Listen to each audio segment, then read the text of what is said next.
साल 2026 और एक बार फिर ग्रीष्म ऋतु का आगमन और अब ग्रीष्म ऋतु पूरी जवानी पर है। पूरा भारत इस गर्मी की चपेट में नजर आ रहा है, चाहे वो जलती हुई सड़कें हो या तपती हुई धरती। ये गर्मी इस वर्ष उत्तर भारत से लेकर मध्य भारत तक नए रिकॉर्ड बना रहा है और छत्तीसगढ़ के लोगों की परेशानियां इस वर्ष और भी बढ़ती नजर आ रही है। सुबह 9 बजे से ही ये धूप काफी तेज हो जाती है और दोपहर होते होते दोस्तों सारे शहरों की सड़कें सुनसान वीरान हो जाती हैं। लेकिन जो लोग हर रोज काम करते हैं और अपना घर चलाते हैं, ये गर्मी उनके लिए किसी चुनौती से कम नहीं है। और फिर भी ऐसी चुनौती के बावजूद भी इन चुनौतियों को वो लोग हर रोज चुनौती दे रहे हैं। भिलाई की सड़कों पर निकलते ही ऐसा लगता है जैसे मानो आग बरस रही हो। तेज धूप, गर्म हवाएं और बढ़ता तापमान लोगों की सेहत पर सीधा असर डाल रहा है। अगर हम डॉक्टरों की माने तो उनके मुताबिक हीट स्ट्रोक, डिहाइड्रेशन और कमजोरी के मामले लगातार बढ़ते जा रहे हैं और इससे सबसे ज्यादा परेशानी बच्चों को, बुजुर्गों को और बाहर काम करने वाले मजदूरों को हो रही है।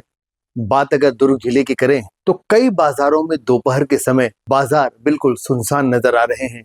जब तक कोई जरूरी काम ना हो तब तक लोग बाहर निकलना पसंद नहीं कर रहे हैं और अपने घर में ही रहकर इस गर्मी को झेलने पर मजबूर है। कई इलाकों में पानी की मांग बढ़ गई है क्योंकि ये जो गर्मी, भीषण गर्मी जो आप देख रहे हैं जो पड़ रही है, इसकी वजह से कई इलाकों के जल स्रोत सूखते जा रहे हैं, भूजल स्तर गिरता जा रहा है। इस गर्मी का असर सिर्फ इंसानों पर ही नहीं बल्कि जानवर और पक्षियों पर भी साफ देखा जा सकता है। अगर हम विशेषज्ञों की माने तो विशेषज्ञ इसका सबसे मूल कारण मानते हैं जलवायु परिवर्तन यानी कि क्लाइमेट चेंज। इस गर्मी के नजारों की अगर बात करें तो एक तरफ हमें सूखे जल के स्रोत नजर आते हैं और दूसरी तरफ इंसान हो, पशु हो या पक्षी हो, सभी में जल के लिए त्राहिमाम मचा हुआ है। कई जगहों पर तो ऐसा भी नजारा देखने को मिला है जिसे देखकर काफी दुख होता है। पशु हो या पक्षी जल की कमी की वजह से, जल न मिलने की वजह से कई जगहों पर मृत पाए जाते हैं और यह हृदय विदारक दृश्य काफी कठिन होता है देख पाना। अगर इसके मूल कारण की बात करें तो तेजी से होता पेड़ कटाई, वायु प्रदूषण और औद्योगिकी एवं शहरीकरण, और इन सब के चलते छत्तीसगढ़ के कई जिले जिसमें दुर्ग, भिलाई, रायपुर, बिलासपुर, कोरबा, ये सभी इन जगहों पर इसका असर काफी देखने को मिल रहा है। सीमेंट, कंक्रीट की जो इमारतें हैं, जो भवन है, ये दिन भर गर्मी को अपने अंदर सोखती हैं और रात में भी इसे कम नहीं होने देती। हर साल तापमान बढ़ता जा रहा है और दोपहर में भी घर से बाहर निकलना मुश्किल हो गया है।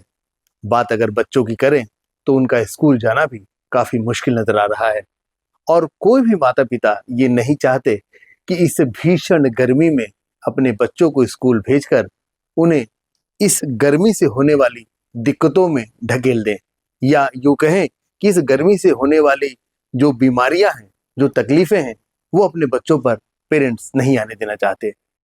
शासन प्रशासन भी आपको अलर्ट कर रहा है, लगातार सावधान कर रहा है कि इस गर्मी से बचना जरूरी है। लेकिन दोस्तों आपको इस बीच में एक बात और बता दें कि इस वातावरण के असंतुलन से, जो असंतुलित वातावरण हो रहा है, इससे कई चीजें आपको भी नजर आ रही होंगी और जो चीजें मैं आपको बताने वाला हूं, इससे साफ ये जाहिर है कि आने वाला समय काफी मुश्किलों भरा होने वाला है। क्योंकि आप देख रहे होंगे कि इतनी भीषण गर्मी के बावजूद बीच में अचानक से मौसम का बदलना और तेज बारिश होना, मौसम में जो ये गर्मी का महीना है, ये देरी से आना और देर तक रहना और देर से जाना, ये बहुत बड़ा चिंता का विषय बनता जा रहा है। आखिर इस स्थिति का जिम्मेदार कौन है? अगर आप ध्यान से सोचेंगे तो हमारे और आपके जैसे लोग ही, या यूं कहें हम और आप ही आज जो स्थिति है इसके जिम्मेदार हैं, क्योंकि हमने अंधाधुंध पेड़ों की कटाई की है। और अगर इससे बचना चाहते हैं, आने वाले युग को एक अच्छा वातावरण, एक अच्छा पर्यावरण, एक अच्छा मौसम देना चाहते हैं, तो जरूरी होगा मेरे भाई कि हम सभी मिलकर पेड़ लगाएं, ज्यादा से ज्यादा पेड़ लगाएं, प्रकृति को संवारें और हरियाली की तरफ अपना एक कदम जरूर बढ़ाएं। इस भीषण गर्मी को देखते हुए कई सामाजिक संगठन इससे राहत देने का काम लोगों को कर रहे हैं। कहीं ऐसे मौकों पर शरबत का वितरण हो रहा है, कहीं शीतल पेय जल के घर खोले जा रहे हैं, या फिर अगर किसी की बात करें तो कोई ठंडा छाछ वितरण कर रहा है। लेकिन यहाँ सवाल ये आता है दोस्तों कि आखिर इसका जिम्मेदार कौन है। हम बार बार ये सवाल आपसे इसलिए पूछ रहे हैं कि इस पर चिंतन मनन करना बहुत जरूरी है।